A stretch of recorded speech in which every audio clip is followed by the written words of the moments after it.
বিশিনী স্বামী চিত্তরঞ্জন মহারাজী यात्री যিনি শ্রী শ্রী শান্তিকালীর সেবাশ্রম পদবিল তিনি আজকে খোয়াই সাব ডিভিশন পদ্মবিল আশ্রমে বিশ্ব শান্তি জীব কল্যাণার্থের জন্য মহা অশ্বমেধ শান্তি যজ্ঞ চলছে শিব চতুর্দশীর উপলক্ষে। এই প্রত্যেক বছরে একবার শিব চতুর্দশীতে এই যজ্ঞ এখানে হবে আজকে থেকে। যজ্ঞের মাহাত্ম্য কি বলবো, যজ্ঞের মাহাত্ম্য তো বলে শেষ করার মতো কেউর সাধ্য নাই। এই মহা অশ্বমেধ যজ্ঞ সপ্ত ঋষি মুনির দ্বারা সপ্তযুগের সৃষ্টি ব্রহ্মার সৃষ্টি থেকে এই মহা অশ্বমেধ শান্তি যজ্ঞ করা হয়। এই যজ্ঞটির দ্বারাই তিনি দক্ষিণ ভারতে মাদুরাইতে মীনাক্ষী টেম্পলে গিয়া দেখো মীনাক্ষী দেবী এই যজ্ঞ থেকে উৎপন্ন হয়।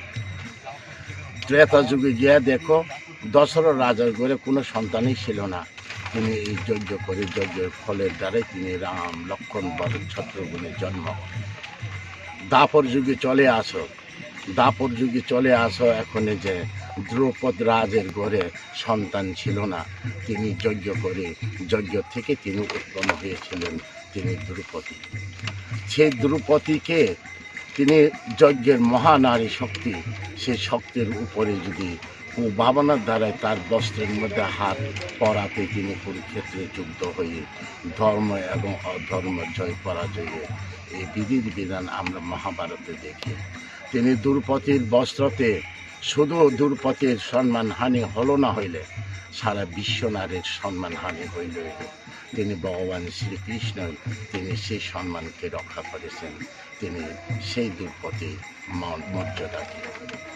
সেই যজ্ঞ থেকে মেঘ সৃষ্টি হয়, মেঘ থেকে হয় বৃষ্টি, বৃষ্টি থেকে খাদ্য সৃষ্টি হয়, খাদ্য থেকে জীব সৃষ্টি হয়। জীব আগে সৃষ্টি হয় না, আগে খাদ্য সৃষ্টি হয়। কেননা আমরা যদি মার গর্ভে 5 মাস হইলে আমার মার বুকে দুধ আসতে হবে, আমাদের জন্মের আগে আমার খাদ্য সৃষ্টি হয়ে যায়। তিনি যজ্ঞ।